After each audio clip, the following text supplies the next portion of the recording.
Pai, meus irmãos, é motivo de alegria estarmos aqui na casa do Senhor para louvar e engrandecer o seu nome. Nesta oportunidade, nós estamos aqui não apenas para celebrar o Senhor, mas também para sermos conscientizados em mais um culto de missões sobre a importância da nossa participação, do nosso envolvimento nesta causa que é a causa da igreja. Missões é a causa da igreja. E eu estava ouvindo um pastor falar sobre essa questão do dever da igreja com relação a missões, e ele dizia algo bem interessante. Geralmente, a gente quando fala sobre as 3 formas de contribuir com missões, é como se a gente desse 3 opções para a pessoa escolher qual aqui fica mais dentro da sua comodidade ou da sua realidade, né?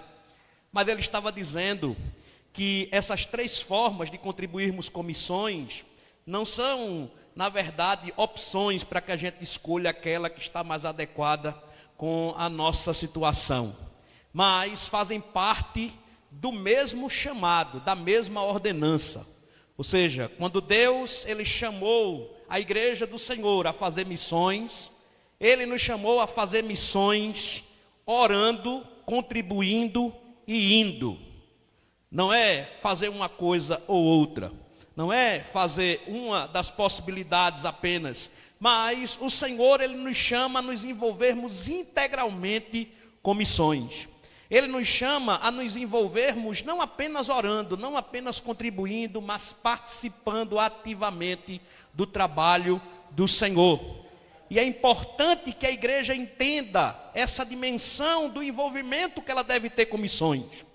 Porque não é apenas aquele que contribui ou aquele que ora que tem a sua importância nesse trabalho, mas aquele que também, além de orar e contribuir, está disponível, está disposto a fazer a vontade do Senhor, proclamando o seu evangelho, anunciando a sua verdade.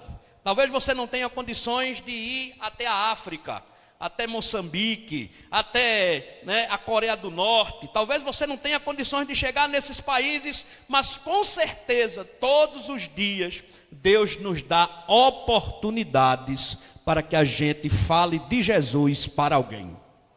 Não é verdade? Um colega meu que estudava aqui, ele é pastor em Angola, voltou para Angola. Ele estudava aqui, ele disse que um dia estava indo para a faculdade. E quando estava no ônibus, indo para a Federal, sentou-se uma senhora do lado dele. E a senhora começou a tentar puxar assunto com ele. Só que ele estava num dia meio mal-humorado, tinha acordado meio mal nesse dia. E ele sempre, quando ela tentava puxar assunto com ele cortava ela. Até que de repente, em um determinado momento, aquela senhora começou a chorar junto dele. E começou a abrir o seu coração, mesmo ele sem estar disponível para ouvir. E começou a falar o quanto estava angustiada, o quanto estava triste, o quanto os seus problemas estavam perturbando o seu ser. E ele entendeu naquele momento, depois daquele tempo ali junto com aquela mulher, que Deus estava o colocando diante de uma oportunidade de compartilhar o evangelho. Muitas vezes nós achamos que Deus só nos envia para longe, só nos envia para lugares inóspitos, mas muitas vezes Deus nos envia através dos lugares que nós estamos, do trabalho, do pagamento de uma conta na loteria. Deus ele nos envia a esses lugares para que também possamos aproveitar as oportunidades para falar de Jesus. Na fila do banco, na clínica, no hospital. Nós contemplamos aqui o testemunho do nosso pastor, que esteve ali acompanhando seu filho, mas que teve a oportunidade de não somente acompanhar o seu filho ali naquele processo de enfermidade, como teve a oportunidade de evangelizar, de fazer missões, de compartilhar o evangelho, de ser um instrumento de Deus naquele hospital. Meus irmãos, não temos como deixar de participar ativamente da obra missionária que o Senhor confiou à igreja. Essa obra, ela não é apenas daqueles que estão no campo transcultural. Essa obra é minha, essa obra é sua, essa obra é nossa, da igreja de Jesus Cristo. Eu me lembro de um vídeo, a qual eu vi recentemente, de 3 jovens que estavam de carro andando em um determinado bairro aqui do Recife, e de repente um travesti chamou a atenção deles e disse: eu posso ir até vocês? Eu posso me aproximar do carro, falar com vocês algo? Aí eles disseram: não, pode vir, venha. Quando eles se aproximaram do carro, aquele rapaz disse: eu posso cantar um hino, eu estou vendo que vocês são crentes, eu posso cantar um hino? Eu posso louvar um hino? Eu queria louvar um hino, eu estou vendo que vocês são da igreja, vocês, né, têm um aspecto de evangélicos, e eu queria louvar um hino. E aqueles jovens disseram: cante aí, meu irmão, pode cantar. Cantar não tem problema nenhum. E aquele rapaz começou a cantar o seguinte hino para aqueles jovens que estavam ali passeando, né, tendo um momento ali, né, leve, um momento ali onde eles estavam tentando aproveitar a noite, tomando um ar puro. Mas Deus marcou um encontro com aqueles jovens e usou um travesti paramentado para abordá-los e para trazê-los uma mensagem. E essa mensagem veio em forma de música. Aquele homem começou a dizer, começou a cantar: no mundo existe tanta tristeza, tanta aflição, só mesmo Deus, o soberano, com sua forte mão, vem meus problemas solucionar e dá-me forças para caminhar, sempre a meu lado, no dia a dia, até no céu chegar.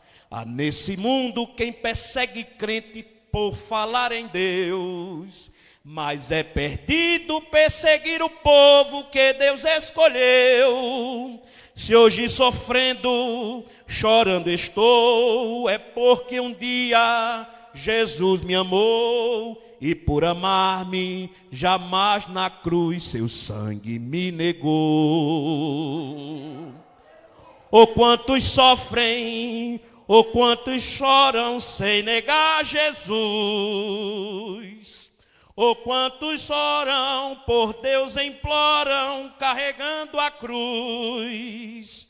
Se a minha angústia, minha tormenta, me roubando a paz, existem tantos que por Jesus suportam muito mais. Oh, aleluia, aleluia, glória a Deus. Sabe o que é que Deus estava dizendo para aqueles jovens? Tem uma alma aqui diante de vocês, sedenta do evangelho.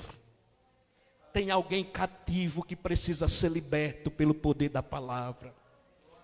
Tem alguém aqui que está acorrentado pelas algemas deste mundo. Tem alguém aqui que está oprimido pelo fardo do pecado, e este alguém está diante de vocês para que vocês sejam instrumento de libertação para esta vida. Muitas vezes nós estamos indiferentes às oportunidades, nós estamos indiferentes às ocasiões em que Deus prepara para usar a nossa vida. Porém, Deus sempre arruma meios de nos lembrar que, independente de onde nós estivermos, de como nós estivermos, de com quem nós estivermos, nós somos a sua igreja, nós somos os seus missionários, nós somos os arautos do Senhor, nós somos aqueles que foram libertos para serem instrumentos de libertação. Nós fomos libertos para sermos instrumento de libertação. O crente, ele não pode andar desapercebido da sua missão. Ele não pode andar desapercebido das oportunidades que Deus lhe dá para ser instrumento de salvação e de bênção para aqueles que estão perdidos no mundo. Nós precisamos estar sempre prontos, sempre alertas, sempre disponíveis para sermos usados por Deus como instrumentos do poderoso Evangelho de Jesus Cristo. Oh, aleluia! Nós lemos um texto nesta noite que está lá na segunda carta de Paulo aos Coríntios, aonde ele nos fala, aonde ele nos traz algumas questões importantes a respeito do chamado da igreja, da missão da igreja. Paulo, ele nesse texto que nós escolhemos, ele vai falar sobre os dois aspectos principais do chamado missionário da igreja. Ele vai dizer, em primeiro lugar, que através da obra que Cristo consumou no Calvário, ele nos tornou ministros da reconciliação. Do mesmo jeito que através do seu sacrifício, do seu sangue na cruz, Deus em Cristo reconciliou todo aquele que cresce em seu nome. Nós, como igreja do Senhor, também fomos levantados como ministros dessa reconciliação. Nós também fomos chamados a ser este meio que Deus se utiliza para chamar o homem caído, o homem perdido em seus delitos e pecados, novamente à presença de Deus, por meio da graça revelada em Jesus Cristo. Nós somos ministros de Cristo. Ministro de Cristo não é apenas os ordenados, não são apenas os pastores, os presbíteros, os diáconos. Todos nós, enquanto cristãos, enquanto novas criaturas, enquanto pessoas lavadas e remidas no sangue do Cordeiro, fomos chamados a participar desse sacerdócio que é universal, desse sacerdócio que envolve todos os crentes de todas as idades, em todas as épocas. Fomos levantados por Deus nessa terra como ministros de Cristo, ministros da sua reconciliação, ministros que anunciam ao mundo que há esperança para essas pessoas por meio do sangue de Jesus. Ministros da reconciliação de Deus. Esse é o ministério que Deus confiou à sua igreja. Esse é o ministério que Deus confiou a cada um de nós. Este é o chamado de Deus para a minha e para a sua vida. Muitas vezes a gente acha que evangelizar é coisa apenas para evangelista.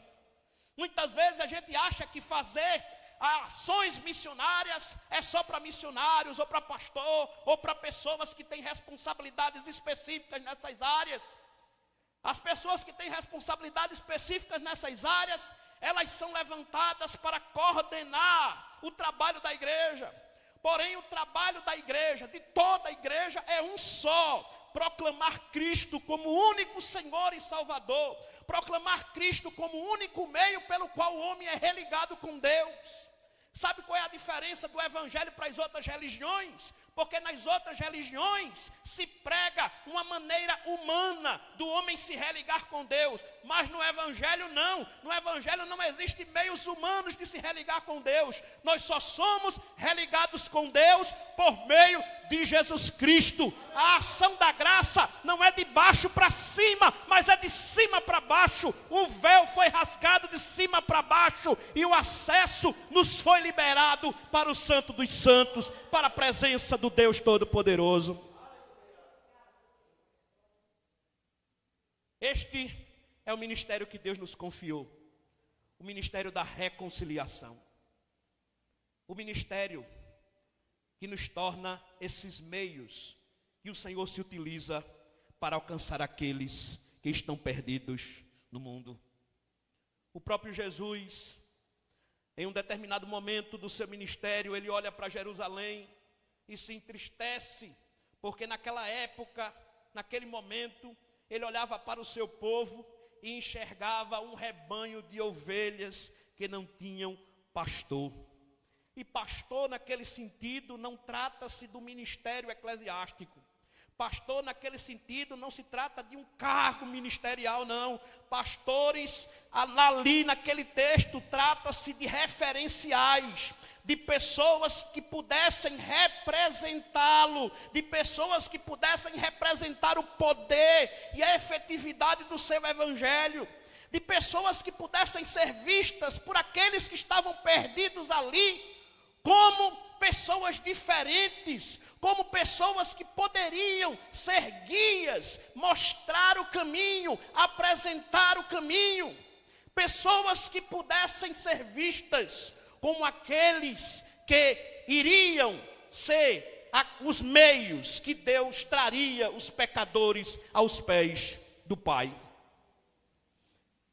E esse é o ministério que Deus nos confiou, o ministério da reconciliação de Deus. Só quem é reconciliado pode ser um meio para reconciliar. Só quem é nascido de novo pode de fato manifestar o poder deste evangelho em sua vida e através da sua vida. Eu falava este final de semana que muitas vezes nós achamos que falta muita coisa na igreja. Mas sabe qual é a maior carência que nós podemos perceber na igreja na atualidade? É justamente a ausência do novo nascimento. Porque quando nós somos verdadeiramente nascidos de novo, convertidos verdadeiramente a Cristo, consequentemente, a obra da graça que age em nós, ela também age através de nós. Não há como você não atrair a atenção das outras pessoas através da obra que Cristo fez na sua vida. Não há como você ser visto aí fora da mesma maneira que você era antes de conhecer a Cristo, agora que conhece a Cristo. Não há como. Porque a presença de Cristo na nossa vida, ela faz toda a diferença. A ação do Espírito de Deus na nossa vida, ela faz toda a diferença. Muitas vezes, as pessoas olham para a gente e pensam, poxa, como é que aquele irmão, aquela irmã, ela nessa situação ainda tem forças para ir para a igreja, ainda tem força para ler a Bíblia, ainda tem força para orar, ainda tem força para viver dizendo, aos quatro ventos que Jesus é bom, que Deus é bom, que Jesus salva, que Jesus é a única esperança, que Jesus é o único caminho, a verdade e a vida. Sabe o que é, meu irmão? É a presença de Jesus na nossa vida que faz isso. É o prazer que nós temos no Senhor, que nos dá regozijo na alma, para que independente das circunstâncias, nós louvemos a Deus, nós exaltemos o Senhor e nós proclamemos a sua verdade. Agora muitas vezes a gente fica inventando, procurando motivo, procurando causa, procurando culpado, para tentarmos achar aonde está o problema da igreja hoje, ela não ser tão efetiva no seu trabalho evangelístico missionário. Há 15, 20 anos atrás, a igreja não tinha nada disso aqui que a gente está. A igreja não tinha uma estrutura como essa. A igreja não tinha recursos como a internet, como a transmissão online ao vivo. A igreja não tinha nada disso, meu irmão, mas a igreja era cheia da graça de Deus, e o Espírito Santo de Deus salvava, o Espírito Santo de Deus agia, a glória de Deus se manifestava. Olha, o diabo não tinha vez no meio da igreja. Olha, meu irmão, era algo tão tremendo, era algo tão maravilhoso vermos a graça de Deus operando no meio do povo de Deus. Nós não tínhamos muita cerimônia quando a gente se reunia para evangelizar. Eu me lembro que quando eu era mais novo, adolescente, muitas vezes a gente saía, botava bateria, pastor, em cima de um carro de mão. Pegava a guitarra, botava nas costas, o baixo nas costas, voltava depois para pegar os caixas de som no carro de mão também, e ia para a rua fazer culto, e ia para ponto de pregação, e ia fazer a obra de Deus, e ia pregar o evangelho, e ia louvar Jesus, e ia fazer a obra do Senhor, e se alegrava por ver as pessoas se rendendo aos pés de Cristo. Hoje nós temos uma condição muito melhor, nós temos recursos muito melhores, porém nós parece que perdemos o primeiro amor. Parece que perdemos o primeiro amor. E nós precisamos retomar este primeiro amor. Nós precisamos assumir o nosso papel, a nossa posição de pequenos Cristo. Nós precisamos, igreja, despertar. Nós precisamos nos levantar dessa nossa acomodação. Nós precisamos despertar, porque a vinda do Senhor está às portas e muitos estão aí fora carentes de ouvirem o Evangelho, carentes de serem alcançados pela graça de Deus. Muitos estão lá fora, meu irmão, esperando a igreja chegar com o socorro do alto, com o socorro do céu para as suas vidas. Muitos estão na expectativa, muitos estão orando: Senhor, manda um irmão aqui orar por mim. Manda alguém aqui, Senhor, me dar uma palavra. Manda alguém aqui, Senhor, me visitar. Manda alguém, Senhor, eu preciso ouvir a tua voz. Manda um servo teu, uma serva tua. Muitas pessoas estão precisando de algo que só a igreja ela pode fornecer. Só a igreja ela tem como atender essa necessidade. Porque a igreja, ela é a representante do Evangelho que transforma, que liberta, que salva e que leva o homem para o céu. É a igreja que foi chamada para fazer esse trabalho. Não, mas eu não vou fazer assim, não, porque eu não gosto de fazer desse jeito. Meu irmão, fale da palavra em tempo e fora de tempo. Até porque nós não temos mais tempo. Nós não temos mais toda uma vida pela frente. Hoje nós estamos aqui, mas não sabemos amanhã o que pode acontecer. Por isso nós precisamos assumir a nossa posição. Nós precisamos assumir o nosso ministério. Nós precisamos assumir o nosso papel diante de Deus. E como Isaías dizer: Senhor, eis-me aqui, envia-me a mim. Não envia meu irmão, envia a mim, Senhor. Eu quero ir. Eu quero, Senhor, envia a mim. Usa a minha vida. Usa, Senhor, a minha vida para a tua glória.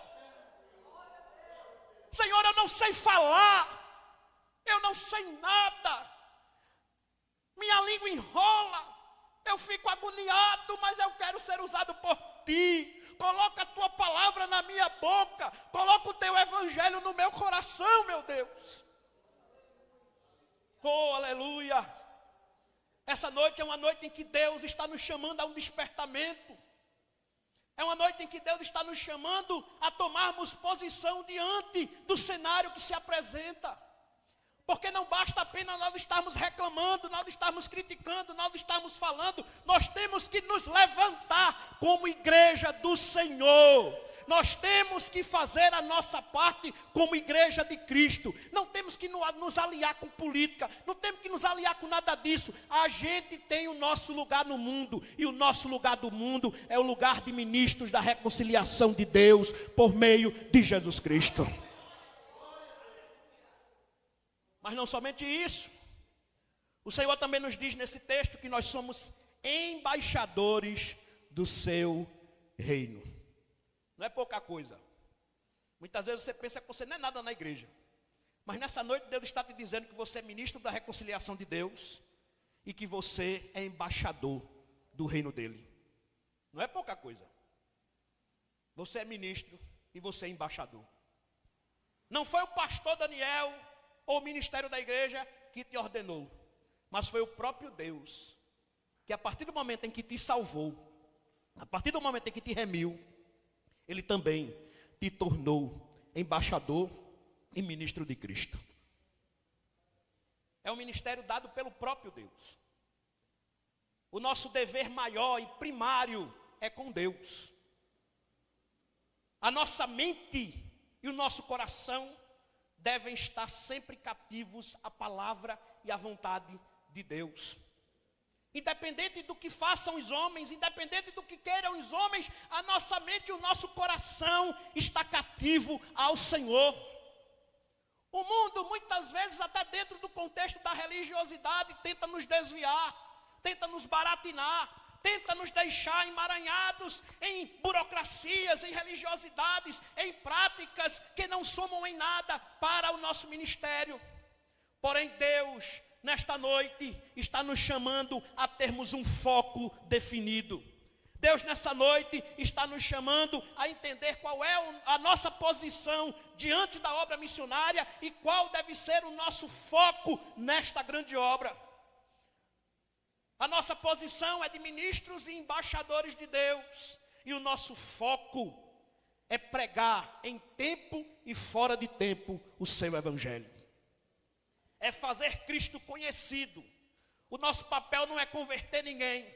O nosso papel não é transformar a vida de ninguém. O nosso papel é anunciar as boas novas do evangelho, crendo que o poder de Deus se manifestará, que o Espírito de Deus convencerá o homem do pecado, da justiça e do juízo, e que essa pessoa será resgatada pelo potente braço do Senhor.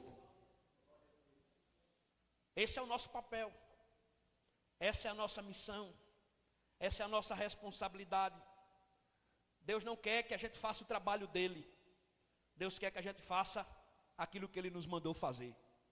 Deus não precisa de ajuda para fazer aquilo que só ele pode fazer. Deus não precisa de opinião, Deus não precisa de pitaco, Deus não precisa de, olha, eu acho que seria melhor assim, não. Deus precisa de corações submissos e sujeitos à sua vontade. Quando Deus levantava profetas no Antigo Testamento, Deus dizia, olha, abre a tua boca, fala o que eu te disser. Mas Senhor, olha, se eu for falar mesmo, não se preocupe, fale o que eu lhe disser. O que não se preocupe que eu me responsabilizo pelo que vai acontecer. Não se preocupe, fique tranquilo, faça a sua parte, fale, anuncie, proclame, pregue. Mas Senhor, as pessoas vão ficar chateadas, vão ficar constrangidas, falar de pecado, falar de coisas assim que venham a constranger. Pode ser que as pessoas fechem as portas, me demitam, pode ser que eu seja chacoteado, pode ser que eu seja censurado. Não se importe com as consequências, porque o Deus que te chamou, o Deus que te separou, o Deus que te levantou, é o Deus que garante o resultado da obra que Ele tem na sua vida. Ele garante, Ele garante. Ele garante. O homem não tem capacidade de garantir nada, mas Deus garante. Todo aquele que confia na providência do Senhor e obedece à sua vontade, usufrui da prosperidade que nós só temos em Deus. Deus, Ele quer que nós apenas cumpramos o nosso papel. E nós apenas assumamos o nosso ministério. Você tem um ministério. Você tem uma responsabilidade. Você tem um chamado. Independente de função, de cargo na igreja. Deus, Ele te levantou nesta terra, nesta geração, neste tempo, para usar a sua vida a fim de promover a glória dEle. Foi Deus quem te levantou. Foi Deus quem te levantou. Tem tanta gente melhor, tem tanta gente mais desenrolada, mas é você que Deus separou. É você que Deus escolheu. Tem tanta gente mais nova, tem tanta gente mais isso, tem tanta gente mais aquilo, mas é você que Deus quer usar para promover a glória dEle. Nós estamos em um bairro que é estratégico para a obra que Deus Ele deseja realizar nessa região metropolitana do Recife.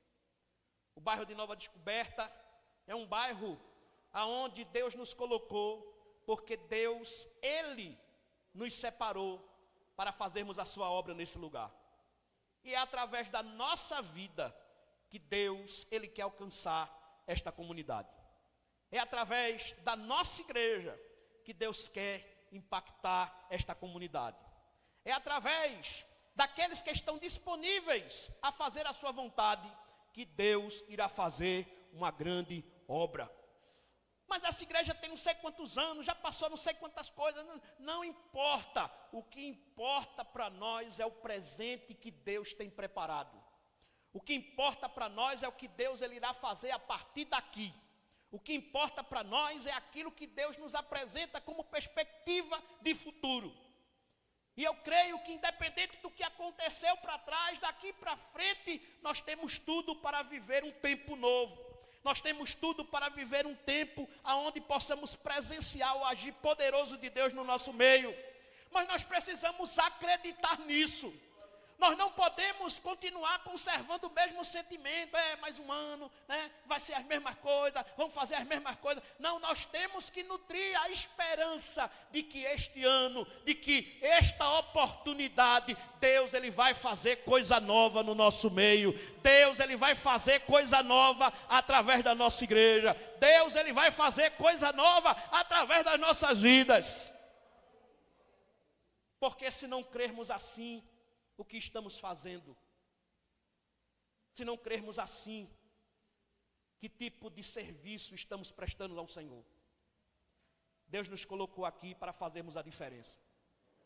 Deus nos colocou aqui para sermos instrumentos de bênção, de salvação e de edificação. Mas é necessário que nós venhamos a assumir a nossa posição de ministros de Cristo e de embaixadores do reino de Deus. Aqueles jovens, eles foram impactados pela experiência com aquele travesti. Aqueles jovens, talvez, nunca mais foram os mesmos depois daquele encontro. Porque Deus, ele marca encontro com crente também, sabia? Deus não marca encontro apenas com ímpio, não. Deus marca encontro com crente. Deus marca encontro com crente para mostrar que a gente não pode viver o evangelho e a vida cristã do nosso jeito, mas que nós somos propriedades de Deus e temos um dever com a sua obra e temos uma responsabilidade com a missão que Ele nos confiou. Não, eu vou aqui, né, vou esparecer, tudo mais. Meu irmão, fique sempre atento, porque sempre há uma oportunidade de Deus para usar a sua vida em favor do resgate de muitos. Se prepare, desperte, se coloque na posição. Um domingo eu saí daqui, preguei, saí da bica, preguei na bica, se converteu uma pessoa na bica. Quando eu estava descendo no ônibus, eu encontrei um jovem, o jovem começou a conversar comigo, a gente começou a conversar, eu comecei a evangelizar esse jovem. Antes dele descer, ele aceitou Jesus. Eu até mandei a foto para o pastor. Eu só aqui, pastor, no ônibus, no Nova Descoberta Cabugá. A gente chegou ali no descontão, ele estava, né, desorientado, tinha brigado com a mãe. E a gente começou a conversar. Eu comecei a compartilhar do evangelho com ele, comecei a dizer a ele que realmente o evangelho, ele é a única possibilidade que aquele jovem tinha de ter uma vida transformada. E aquele jovem comigo, não, mas porque eu já fui da igreja. Você já foi da igreja, mas você não foi de Jesus. Você precisa ser de Jesus. Você precisa aceitar Jesus na sua vida, porque não basta fazer parte da igreja, tem que aceitar Jesus. E aquele jovem, né, começou ali, daqui a pouco ele começou a ficar, né, aberto, começou a ficar predisposto a aceitar o evangelho. E de repente, quando eu estava conversando com ele, ele disse, irmão, eu quero aceitar Jesus. Eu quero. Agora, eu não quero fazer parte somente da igreja, eu quero aceitar Jesus. O senhor está dizendo para aceitar Jesus, então eu quero aceitar Jesus. Oh, meu irmão. Oh, meu irmão. Como é bom. Como é bom você chegar para alguém perdido em seus delitos e pecados, apresentar Jesus para ele, falar do amor de Deus, falar da necessidade dele se arrepender, falar da necessidade dele confessar a Cristo como um Salvador, e o Espírito Santo separar aquele momento, aquela oportunidade para arrematar a obra ali. Aí você vê que Deus não tem hora nem lugar para fazer a obra. Muitas vezes a gente acha, não, ninguém se converteu aqui, mas muitas vezes quando a gente sai na rua, Deus ele prepara um encontro e faz a obra. Muitas vezes quando a gente está vindo para a igreja, acontece alguma coisa, chega alguém na nossa casa, Deus prepara a oportunidade e... Porque nós somos instrumentos, nós somos ministros, nós somos embaixadores. E foi para isso que Deus nos chamou. Foi para isso que Deus nos chamou. Que Deus ele usa nossas vidas com poder, graça e glória neste novo ano. Que nós possamos ser instrumentos de Deus uns para os outros e que juntos possamos ser instrumentos de Deus para o mundo. Que nós possamos, meus irmãos, romper com todo sentimento, com todo pensamento, com toda desconfiança, com toda descrença, que nós possamos romper com tudo isso e que nós possamos realmente abraçar de corpo e alma aquilo que Deus confiou para nós. Nós possamos nos libertar dessas amarras que ainda nos limitam com relação àquilo que Deus quer realizar na nossa vida. Que a gente seja livre em Cristo para a glória de Deus. Que Deus nos abençoe. E lembre que se você está sofrendo, se você está angustiado, se você está se sentindo amargurado, existem tantos que por Jesus suportam muito mais. Enquanto você está aqui se lamentando, tem gente que está morrendo pela causa do Evangelho. Tem gente que está num subsolo, preso em condições das piores e mais desumanas possíveis por causa do Evangelho. Mas está lá, firme e forte, glorificando a Deus e dizendo que Jesus é bom em todo o tempo. Que o Senhor nos abençoe e que Ele nos desperte através de mais um culto de missões para a sua grande obra, a obra que envolve a nossa vida e a nossa igreja.